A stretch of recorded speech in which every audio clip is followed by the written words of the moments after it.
அமைதியான மற்றும் அன்பான குரலில் துறவி, குழந்தைகளே, அருகில் வாருங்கள். வெளியே உலகம் சத்தமாக சலசலப்புடன் நிறைந்துள்ளது. ஆனால் இங்கே தலைமுறைகள் கடந்து செல்வதைப் பார்த்த இந்த பழைய மரத்தின் கீழ் நாம் அமைதியாக கற்கலாம்.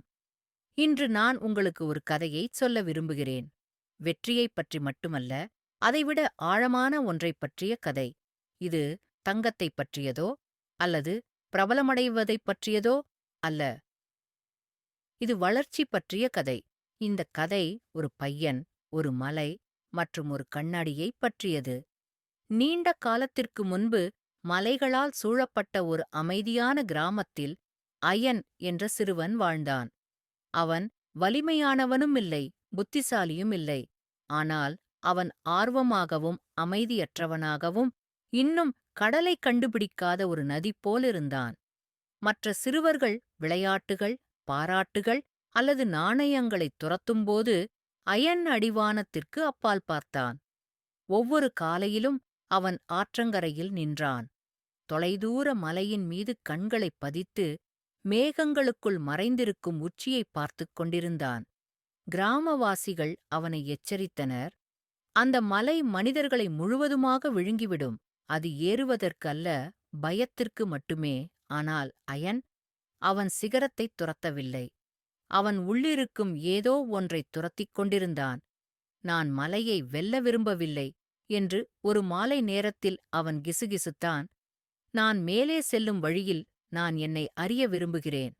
அதனால் ஒரு அடக்கமான பை, ஒரு உறுதியான குச்சி மற்றும் காற்றில் கிசுகிசுக்கப்பட்ட ஒரு அமைதியான பிரார்த்தனையுடன் அயன் புறப்பட்டான். பாதை கொடூரமானது. வழுக்கும் கற்கள், வலுவான காற்று, அமைதியை விடக் குளிரான இரவுகள். வழியில் மற்றவர்களைச் சந்தித்தான். சிலர் வேகமாகவும் சிலர் வலிமையாகவும் இருந்தனர். சிலர் சிரித்தனர், சிலர் சோர்வுடன் இருந்தனர். அவனுக்குள் எப்போதும் ஒரு குரல் கேட்டது. நீ மிகவும் தாமதமாகிவிட்டாய். நீ ஒருபோதும் அதை அடைய மாட்டாய். உன்னால் முடியாவிட்டால் திரும்பிப் போ. ஆனால் அயன் தொடர்ந்து முன்னேறினான். அவன் அதைச் செய்ய முடியும் என்று நினைத்ததால் அல்ல, ஆனால் அவன் நம்பியதால். உங்கள் பாதை நோக்கத்திலிருந்து வரும்போது வலிகூட யாத்திரையின் ஒரு பகுதியாக மாறும். ஆண்டுகள் கடந்துவிட்டன. ஒருநாள் காற்று அமைதியாகி மேகங்கள் பிரிந்தபோது அயன் சிகரத்தில் தன்னைக் கண்டான். கைத்தட்டல் இல்லை, நண்பர்கள் இல்லை, வெறும் அமைதி மற்றும் அவன் முன்னால் ஒரு கண்ணாடி. அந்த கண்ணாடி தனியாக நின்று கொண்டிருந்தது.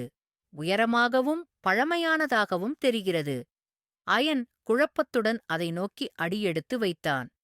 இதுதானா என்று அவன் சத்தமாகக் கேட்டான். பின்னர் அவன் பார்த்தான். வீட்டை விட்டு வெளியேறிய சிறுவனை அல்ல, மாறாக ஒரு மனிதனைக் கண்டான். சுருக்கமான நெற்றி, சோர்வான கண்கள், தோல்வியைத் தொடர்ந்து வெற்றியைப் பெற்று கடின உழைப்பால் வளர்ந்த ஒரு மனிதன். நான் வெற்றியைத் துரத்திக் கொண்டிருந்தேன் என்று அவன் கிசுகிசுத்தான், கண்களில் கண்ணீரருடன்.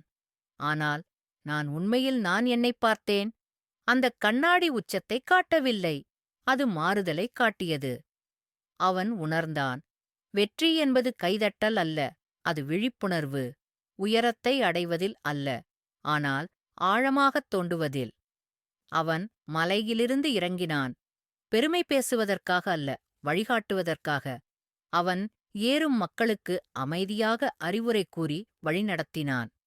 உச்சியில் நீங்கள் என்ன கண்டுபிடித்தீர்கள் என்று கேட்டால் அவன் புன்னகைத்து இவ்வாறு கூறுவான். ஒரு கண்ணாடி. நான் இதுவரை சந்தித்திராத எனது ஒரு பதிப்பு. புகழுக்காக அல்ல, வளர்ச்சிக்காக ஏறுங்கள். ஒப்பீடு உங்களை குழப்பிவிடும். வாழ்க்கையில் வலி உங்களைச் சுத்தப்படுத்தும்.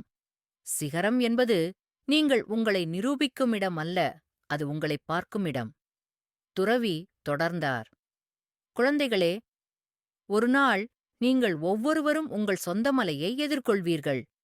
ஒருவேளை அது ஒரு தேர்வாக இருக்கலாம், ஒரு தொழில், ஒரு மனவேதன, மற்றவர்களுக்குப் புரியாத ஒரு கனவு, அல்லது ஒருவேளை அது எல்லாவற்றிலும் கடினமான ஏறுதலாக இருக்கலாம். அந்த நாள் வரும்போது நிம்மதியின் பாதையைத் தேடாதீர்கள், அர்த்தத்தின் பாதையைத் தேடுங்கள். ஐயானை நினைவில் கொள்ளுங்கள்.